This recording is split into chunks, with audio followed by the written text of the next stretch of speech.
আসসালামু আলাইকুম। সবাই কেমন আছেন?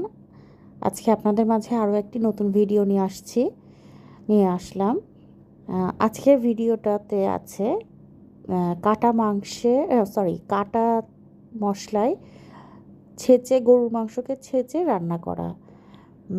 গরুর মাংসটাকে ফার্স্টে পাটায় একটু করে ছেঁচে নিতে হবে, তারপর কাটা মশলায় রান্না করা এই রেসিপিটা। এটা হচ্ছে আমার মায়ের হাতের রেসিপি। খেতে খুবই সুস্বাদু।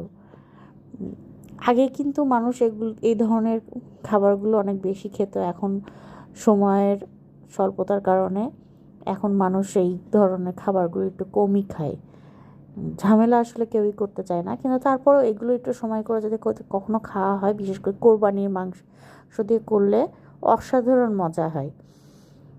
তো আমাদের তো খুব পছন্দের। আসসালামু আলাইকুম, আল্লাহ হাফেজ।